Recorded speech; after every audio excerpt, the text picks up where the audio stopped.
देखिए, सबसे पहली तो बात ये है कि जीएम क्रॉप्स की जब बात आती है तो पूरे देश का किसान इसके ऊपर चिंतित है। बड़ी चिंता का विषय मुझे लग रहा है, केवल किसानों को नहीं, पूरे देश के लोगों को इसके ऊपर चिंतित होना चाहिए। क्योंकि जब जीएम की बात आती है ना जी, वो बायोटेक्नोलॉजी की जब बात आएगी तो वो बहुत डेंजरस है।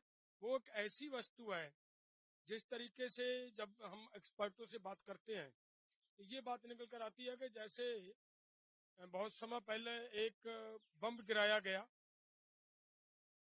हाँ, एटम बम गिराया गया और उस एटम बम का आज वहां पे पांचवी छहवीं पीढ़ी शुरू हो चुकी है। जैसा उनके दादा का असर आ रहा था, वैसा आज उनके पांचवी पीढ़ी पे मतलब असर आ रहा है। उसने क्या किया है, एक बम भी था, लेकिन किया क्या उसने उसने वो जो आदमी का स्ट्रक्चर बनाने वाले अंदर के जो सिस्टम है उनमें गड़बड़ की है। तो जीएम भी ऐसी है। मैं यही बात मैं कहने चाह रहा था। सेकंड बात ये है कि जब ये चलता है, जब ये शुरू होगा, एक ऐसा वायरस शुरू होगा कि बाद में इनके कंट्रोल, किसी के कंट्रोल में नहीं है। पिछली बार हमने हमारी यहाँ पे विधानसभा के अंदर एक बैठक हुई थी, मैं भी आया था उस बैठक में, और इनके एक्सपर्टों ने ये बात मानी है कि इसके ऊपर अगर अगर वो चल जाती है, वो उसकी क्रॉप लगनी शुरू हो जाती है, एक बार बीजी जाती है, अगर उसका दुष्प्रभाव आता भी है तो किसी तरह से वो कंट्रोल नहीं हो पाएगा। तो इसका मतलब एक कोरोना और बुलाया जा रहा है देश के अंदर। देखिए देखिए मैं बताता हूँ, मल्टीनेशनल कंपनीज हैं जो वो इसको बनाने का काम कर रही है। उसके आगे मैं ये बात कहूँ, उन्हीं के इशारे पे अभी सरकार ने पीछे क्या किया है, 109 नई क्रॉप्स की नए नए सीड्स तैयार करने की बात कही गई है। अगर वो 109 आते हैं, वो भी उनमें से ज्यादा अधिकतर जीएम आने वाले हैं। देखिए, हमारी सरकार एक एक तरफ तो हमें जीएम सीड लाने की बात कर रही है, उनको कंपनियों को मतलब पैसा देकर अलग से उनको बजट की राशि देकर एलोकेट करती है। दूसरी बात, देश के लोगों के अंदर ये एक ड्रामा रचा जा रहा है कि आप नेचुरल फार्मिंग में आइए। नेचुरल फार्मिंग में लोगों को, ऑर्गेनिक फार्मिंग में लोगों को लाने की आप बात कर रहे हो, और कंपनीज, उन कंपनीज को आप नया सीड तैयार करने के लिए फंड दे रहे हो जो जीएम सीड तैयार करने जा रहे हैं। इनका दोनों का आपस में मेल क्या है? तो मेरा कहने का मतलब, वो कंपनियां के दबाव के नीचे आकर सरकार जो नहीं भी चाहती वो भी कर रही है, और ये बहुत गलत हो रहा है। अब मैं और थोड़ा आपको बताऊं, पूरा देश इसका विरोध में होगा। आज 18 ऑर्गेनाइजेशन यहाँ पे आई है। हाँ, तो मैं एक बात और कहूँ, और अपना हमारे लुधियाना के अंदर एग्रीकल्चर यूनिवर्सिटी के अंदर एक पीएयू के अंदर वो लाइन लगा, यहाँ पे एक एक प्लॉट लगाया गया था जीएम सरसों का। जब हमारी वहां पे बैठक हो रही थी, हमने उस बैठक में ये बात बड़ी स्पष्टली और बड़ी स्ट्रांगली कही थी कि भाई, आप एग्रीकल्चर यूनिवर्सिटी के वाइस चांसलर हो, आप बताएं आपने वो किसकी परमिशन से लगा रखी है? सरकार का वहां पे मतलब बैठा है, मालिक बैठा है, जो स्पीकर साहब बैठे हैं।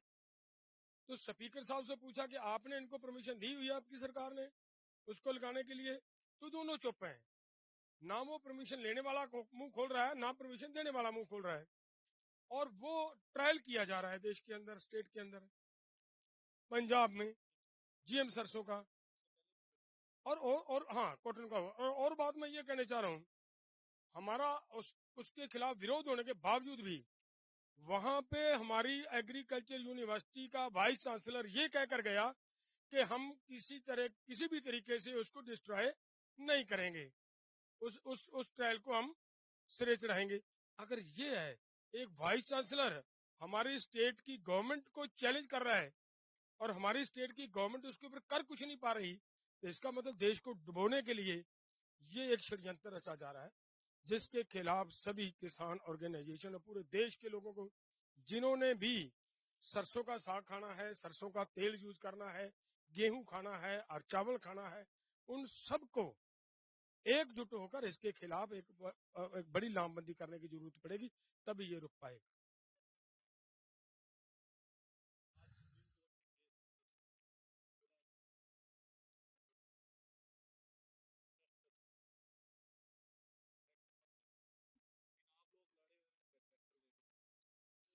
देखिए,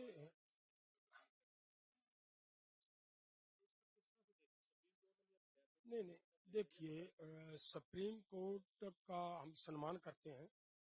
सुप्रीम कोर्ट के पास जिस तरीके से बात मैनिपुलेट कर कर रखी जाती है, वो तो वही सुनेगी ना। और हरियाणा गवर्नमेंट ये दिखा रही है कि ये तो देखिए, ये तो बहुत कुछ करेंगे। और नहीं, पिछली बार भी क्या हुआ था हरियाणा के अंदर, क्या हुआ था? कुछ नहीं किया था। अरे कुछ नहीं हुआ था, ट्रैक्टरों ने कुछ नहीं किया था उस समय लोग गए थे। सवाल जो मैं कहना चाह रहा हूँ, हम पंजाब के 200 किलोमीटर से चलकर यहाँ पे आए, कहीं पे कोई दिक्कत नहीं हुई। यहाँ से चलकर दिल्ली चले गए 400 किलोमीटर, कहीं पे कोई दिक्कत नहीं हुई। सवाल कहाँ पे अटकता है। देखिए, जो हमारी सत्कारयोग सुप्रीम कोर्ट को भी हमारा निवेदन है कि देखिए, हम सरकार का स्वभाव जानते हैं। 13 महीने पहले बैठे, अब बैठे हैं 6 महीने से, 6.5 महीने से। अगर सरकार हमारी बात मानने के सुनने के लिए तैयार ही नहीं होती, तो इतना लंबा अगर आंदोलन लड़ना है, तो उस उतने समय के अंदर अंदर बहुत सारे मौसम की चेंजेज आती हैं। कभी सर्दी होती है, कभी गर्मी होती है, कभी बरसात आती है। तो उससे बचने के लिए हमें अपना घर चाहिए, हमें खाना खाना है डेली सुबह और शाम, उसके लिए हमें अपना राशन चाहिए। उसके लिए हमारा ट्रैक्टर ट्रॉली ले जाना हमारी मजबूरी, एक बात। दूसरी बात है कि हरियाणा गवर्नमेंट कह रही है कि मोटर व्हीकल एक्ट के खिलाफ है आपका ट्रैक्टर जाना वहां पे। मैं ये पूछना चाहता हूँ कि देखिए भाई, हम गेहूं की बिजाई करते हैं, हम धान की खेती करते हैं, हम और क्रॉप्स करते हैं, हम गन्ना की खेती करते हैं। तो खेत से जब हमारी ट्रॉली भर जाती है, तभी से सड़क पे चढ़ जाती है। मंडी पे आने के लिए कहीं पे 20 किलोमीटर, कहीं पे 25 किलोमीटर, कहीं पे 50 किलोमीटर। अगर गन्ने की खेती करते हैं तो 100 किलोमीटर गन्ना लेकर जाना पड़ रहा है। इसका मतलब हमारे ट्रैक्टर को आप रोड पे ही नहीं चढ़ने दोगे। तो ये तो एक नया हमारे लिए फंडा खड़ा हो रहा है। तो हमारी सुप्रीम कोर्ट को हमारे किसानों का ध्यान रखते हुए इस बात की अनुमति देनी चाहिए कि किसान ट्रैक्टर ट्रॉली के साथ आए और वहां पे आकर अपनी बात रख सकते हैं। नहीं, जब सरकार वहां पे हमारी बात, सरकारें कहाँ रखेंगी? जो, जो नहीं, हमारी तरफ से तो हम तो रिक्वेस्ट ही कर रहे हैं, आप ही के माध्यम से, आप भी तो हमारे ही हो। आपके माध्यम से हम वहां पे मतलब बात रखने का प्रयास कर रहे हैं। हमारे माननीय सुप्रीम कोर्ट के जजेस साहबान, वो भी तो एक इंसान है, वो भी तो ये खबरें सुनेंगे, खबरें देखेंगे। उनको इसके ऊपर थोड़ा अमल करते हुए किसानों का पक्ष देखने की जरूरत है। ये किसानों की मजबूरी है, नहीं तो हमारी कुछ जिद नहीं है कि हम ट्रैक्टर ट्रॉली लेकर जा रहे हैं। सरकार, हमारा दिल्ली जाने का क्या इंटरेस्ट है? हम यहाँ पे 18 फरवरी से लेकर आज तक सरकार ने हमारे साथ वार्ता नहीं की। अगर सरकार वार्ता नहीं करेगी तो फिर हम दिल्ली नहीं की तरफ ना बढ़ेंगे तो और क्या करेंगे हम? नहीं, वो आई जब से वो टूट गई बात, उसके बाद फिर नहीं आई सरकार। सरकार तो फिर नहीं आई। वही तो बात है ना, वहां हमें क्यों जाना पड़ रहा है? देखिए, नहीं नहीं नहीं, देखिए, ट्रैक्टर ट्रॉली तो ले जाना हमारी मजबूरी है। ट्रैक्टर ट्रॉली के सिवा हम सफर अपना वहां पे जाकर हम सरवाइव नहीं कर पाएंगे, हम बैठ नहीं पाएंगे। वो हमें ले जाना पड़ेगा। और हमारा वहां जाना भी हमारी मजबूरी है, यहाँ बैठने की तो हमारी कोई। देखिए, आज तो हरियाणा गवर्नमेंट की तरफ से रोड ब्लॉक है। अगर वहां से रोड खुल जाता, हम बैठे हैं, फिर तो गुनाहगार हम है ना, हमने रोड ब्लॉक किया है। फिर तो हमें उस वहां पे जाना चाहिए जहां पे मतलब हमारा लास्ट मतलब पॉइंट है, तो वहीं जाना चाहिए।